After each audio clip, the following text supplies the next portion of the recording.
ઇતિહાસ સાક્ષી છે.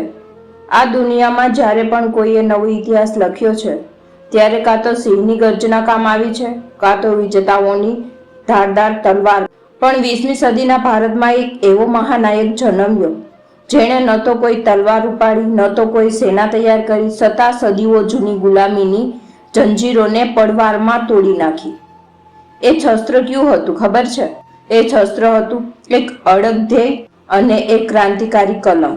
હા, હું વાત કરી રહી છું કરોડોના મુક્તિદાતા, ભારતના બંધારણના શિલ્પી, બોધિત્વ ડોક્ટર ભીમરાવ રાવજી આંબેડકરની. એક એવું અસાધારણ વ્યક્તિત્વ જેને અટકાવવા માટે આખી દુનિયાએ પોતાની પૂરી તાકાત લગાવી દીધી હતી, જેને ભણવા માટે ક્લાસરૂમની બહાર બેસવું પડ્યું, જેને તરસ છીપાવવા માટે પણ સંઘર્ષ કરવો પડ્યો, જેને ડગલે ને પગલે અપમાનના ઘૂંટડા પીવા પડ્યા. વિચારો, જે નાનકડા ભીમને બેસવા માટે શાળામાં સરખી જગ્યા ન હતી મળી, એ માણસ આખા દેશની સર્વોચ્ચ ખુરશી પર બેસીને આખા હિન્દુસ્તાનનો ઇતિહાસ કેવી રીતે લખી ગયો? એવું તે કેવું અડગ ધ્યેય હતું એમના મનમાં, જેની સામે વખતતા મોટા મોટા તોફાનો પણ ઘૂંટણ ટેકવી ગયા. જો તમે આજે જીવનની નાની નાની મુશ્કેલીઓથી હારી જાઓ છો, જો તમને લાગે છે કે નસીબ કે પરિસ્થિતિ તમારી સાથે નથી, તો આગામી થોડી મિનિટો તમારા વિચારોના પાયા હલાવી નાખશે. આજે હું તમને લઈ જઈ રહી છું ડૉક્ટર બાબા સાહેબ આંબેડકરના એ અસાધારણ જીવનની સફર પર, જ્યાં માત્ર સંઘર્ષ નથી પણ એ સંઘર્ષની સાથે ચીરીને વિજેતા બનવાની સિંહણ જેવી ગર્જના છે. 14 એપ્રિલ 1891 મધ્યપ્રદેશના મહુવા ગામમાં રાવજી સકપાલ અને ભીમાબાઈના ઘરે 14મા બાળકનો જન્મ થાય છે. નામ રાખવામાં આવે છે ભીવા, જે આગળ જતા બનવાના હતા ભીમરાવ. પિતા આર્મીમાં સબીદાર હતા, એટલે ઘરમાં સંસ્કારો તો હતા, પણ ઘરની બહાર નીકળતા જ દુનિયા ખૂબ ક્રૂર હતી. એ સમયે સમાજમાં જાતિવાદનું ઝેર એટલું ભયંકર હતું કે ભીમરાવના પરિવારને ડગલે ને પગલે એનો સામનો કરવો પડતો. નાનકડા ભીમને એ સમજાતું ન હતું કે જે સૂર્યનો પ્રકાશ બધા માટે સરખો છે, તે હવા બધા માટે સરખી છે, તો પછી માણસો વચ્ચે આટલો ભેદભાવ કેમ? તમને જાણીને નવાઈ લાગશે, પણ જ્યારે નાનકડા ભીમરાવ શાળાએ જતા ત્યારે તેમને ક્લાસરૂમની અંદર બેસવાની સખત મનાઈ હતી. પિતા આર્મીમાં હોવા છતાં માત્ર જાતિના કારણે તેમને ક્લાસની બહાર જમીન પર કોથરો પાથરીને બેસવું પડતું. એ કોથરો પણ તેમણે રોજ પોતે ઘરેથી લાવવો પડતો અને સાંજે પોતે જ પાછો લઈ જવો પડતો, કારણ કે શાળાના કોઈ કર્મચારીએ કોથળાને અડકવા પણ તૈયાર ન હતા. હદ તો ત્યારે થતી જ્યારે તરસ લાગે. શાળાના પાણીના માટલાને અડકવાનો અધિકાર ભીમરાવને ન હતો.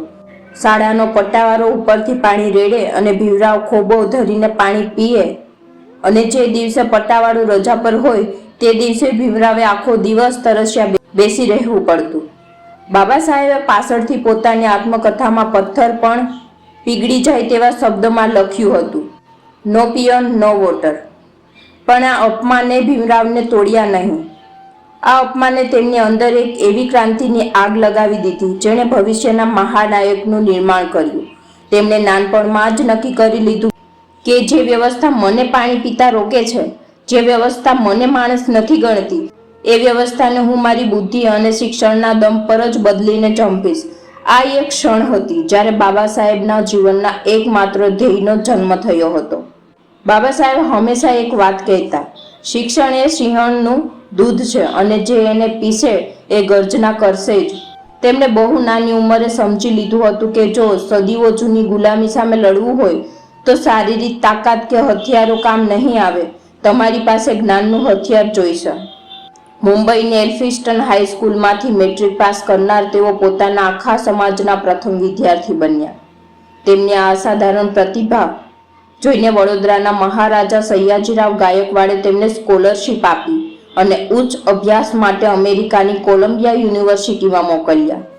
જરા વિચારી જુઓ, જે છોકરાને ભારતમાં શાળાની બહાર બેસાડવામાં આવતો હતો તે છોકરો ન્યુયોર્કની કોલંબિયા યુનિવર્સિટીમાં જઈને દિવસના 18 થી 20 કલાક માત્ર અને માત્ર પુસ્તકો વાંચતો હતો. લાઇબ્રેરી ખુલતા જ તેઓ સૌથી પહેલા અંદર જતા અને લાઇબ્રેરી બંધ થાય ત્યારે જ બહાર નીકળતા. લાઇબ્રેરિયન પણ આ ભારતીય યુવાનની ધગત જોઈને આશ્ચર્યચકિત થઈ જતા. કે આ માણસ બનેલો શેનો છે. એ પછી તેઓ લંડન સ્કૂલ ઓફ ઇકોનોમિક્સ ગયા. તેમણે જે ડિગ્રીઓ મેળવી તે મેળવવા સામાન્ય માણસને 7 જન્મો લાગે. MA, master of arts, PhD, doctor of philosophy, DSc, doctor of science, bar at law કાયદાની સર્વોચ્ચ પદવી. તેઓ તે સમયના સમગ્ર વિશ્વના સૌથી ભણેલા ગણેલા વ્યક્તિઓમાંથી એક બની ચૂક્યા હતા. લંડન સ્કૂલ ઓફ ઇકોનોમિક્સમાં જે 8 વર્ષનો અત્યંત અઘરો અભ્યાસક્રમ હતો તે બાબા સાહેબે પોતાની અસાધારણ બુદ્ધિના જોરે માત્ર 2 વર્ષ અને 3 મહિનામાં પૂરો કર્યો હતો. આ કોઈ ચમત્કાર ન હતો, આ એમનું પોતાનું ધ્યેય પ્રત્યેનું પાગલપન હતું. વિશ્વની સર્વોચ્ચ ડિગ્રીઓ મેળવ્યા પછી પણ બાબા સાહેબ વિદેશમાં આરામની જિંદગી જીવી શકતા હતા. તેમને લાખો રૂપિયાની નોકરીઓ મળી રહી હતી, પણ તેમનું ધ્યેય પૈસા કમાવવાનું ન હતું. તેમનું ધ્યેય તો કરોડો વંચિતોને તેમને હક અપાવવાનું હતું. એટલે તેઓ ભારત પાછા ફર્યા અને શરૂ થયો વાસ્તવિક યુદ્ધનો સમય. તારીખ 20 માર્ચ 1927, મહારાષ્ટ્રનું મહાડ શહેર. ત્યાં એક ચૌદાર તળાવ હતું. એ તળાવનું પાણી પશુ પક્ષીઓ પી શકતા હતા, સમાજના અન્ય લોકો પી શકતા હતા, પણ દલિતો અને વંચિતોને એ પાણીને અડકવાની પણ મનાઈ હતી. બાબા સાહેબે આ અન્યાય સામે લડવાનું નક્કી કર્યું.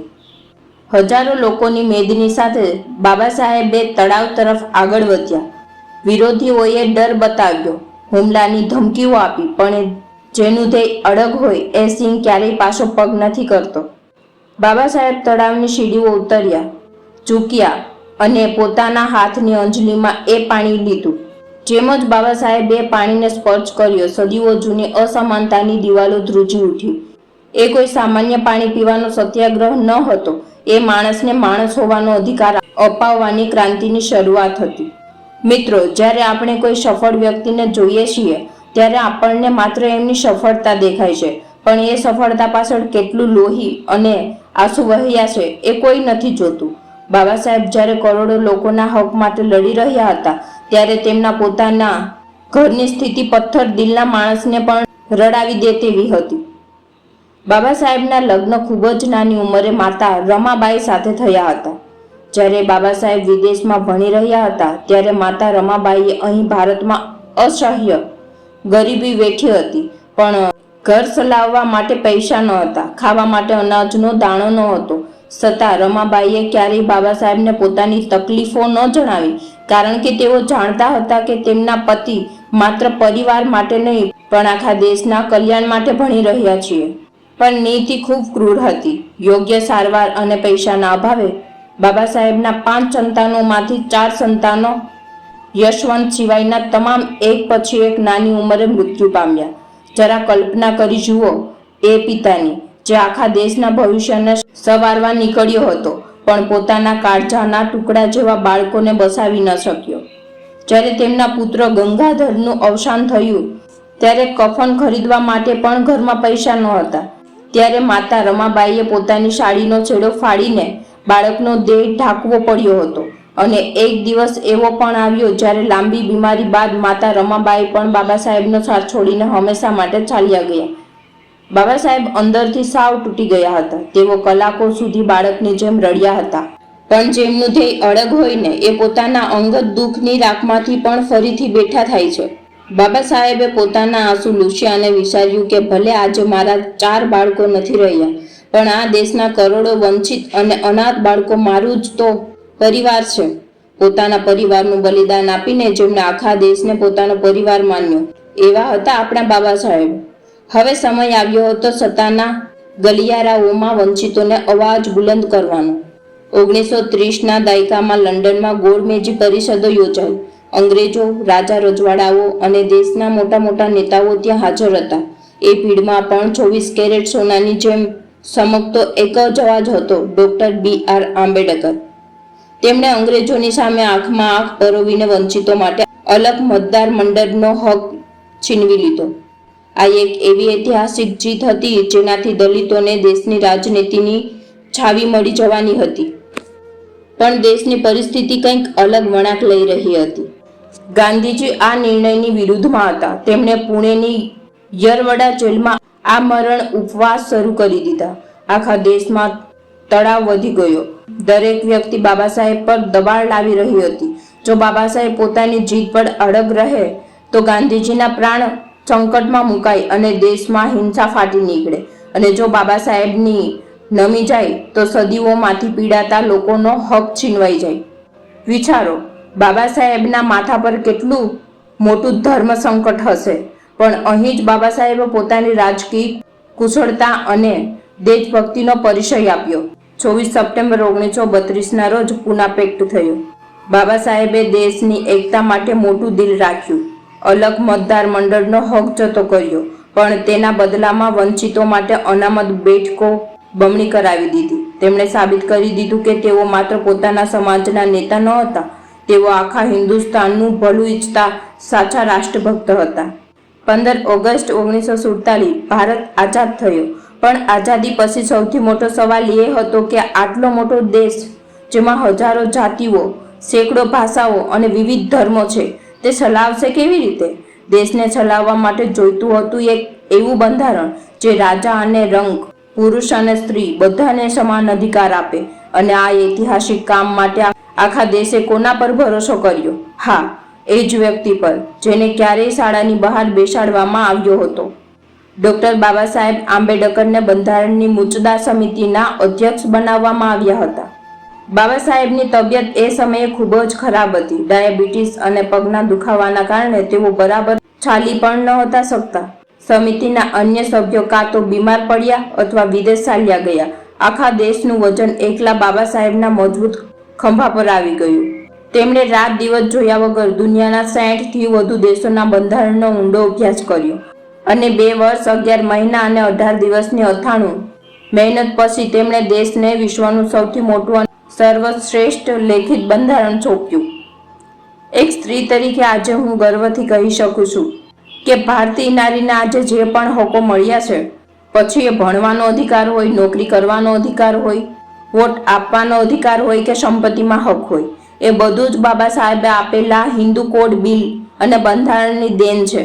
બાબા સાહેબે માત્ર વંચિતોને જ ઉદ્ધાર નથી કર્યો, તેમણે આ દેશની અડધી આબાદી એટલે કે સ્ત્રીઓને ગુલામીની બેડીઓમાંથી મુક્ત કરી છે. એટલે જ તેઓ માત્ર બંધારણના શિલ્પી નથી, તેઓ આધુનિક ભારતના પિતા છે. જીવનના અંતિમ પડાવમાં બાબા સાહેબે એક ઐતિહાસિક સંકલ્પ પૂરો કર્યો. તેમણે વર્ષો પહેલા કહ્યું હતું કે હું હિન્દુ ધર્મમાં જન્મ્યો એ મારા હાથમાં ન હતું, પણ હું હિન્દુ તરીકે મરીશ નહીં. કારણ કે તેઓ એવા ધર્મમાં માનતા હતા કે જે સમાનતા, સ્વતંત્રતા અને બંધુત્વતા શીખવે. 14 ઓક્ટોબર 1956 મહારાષ્ટ્રના નાગપુરની પવિત્ર ધરતી પર બાબા સાહેબે પોતાના લાખો અનુયાયીઓ સાથે બૌદ્ધ ધર્મ અંગીકાર કર્યો. ઇતિહાસમાં ક્યારેય હથિયાર ઉઠાવ્યા વગર એક જ દિવસમાં આટલું મોટું રક્તવિહીન પરિવર્તન ક્યારેય નહોતું થયું. તેમણે કરોડો લોકોને એક નવો આત્મસન્માન ભર્યો માર્ગ આપ્યો. અને અંતે 6 ડિસેમ્બર 1956ના રોજ આ મહામાનવ હંમેશા માટે મહાપરિનિર્વાણ પામ્યા. મિત્રો, બાબા સાહેબ આજે શારીરિક રીતે આપણી વચ્ચે નથી, પણ તેમના વિચારો, તેમનું અડગ ધ્યેય અને તેમની કલમ આજે પણ કરોડો યુવાનોના દિલમાં ધબકે છે. તેમનું જીવન આપણને શીખવે છે કે પરિસ્થિતિ ગમે તેવી હોય, દુનિયા ગમે તેટલો વિરોધ કરે, જો તમારું લક્ષ્ય નેક છે અને તમારો સંકલ્પ અડગ છે, તો આખી દુનિયાએ તમારી સામે ઝૂકવું જ પડશે. તેમનો એ અમર સંદેશ આજે પણ ગુંજે છે. શિક્ષિત બનો, સંગઠિત બનો અને સંઘર્ષ કરો. જો તમને ડોક્ટર બાબા સાહેબ આંબેડકરના અસાધારણ જીવનની આ સફળ ગમી હોય તો વિડીયોને લાઈક કરજો, કમેન્ટમાં જય ભીમ જરૂર લખજો અને આવી જ પ્રેરણાદાયી વાતો માટે અમારી ચેનલ મહાનાયક આંબેડકરને સબસ્ક્રાઇબ કરવાનું ભૂલતા નહીં. જય ભીમ, જય ભારત.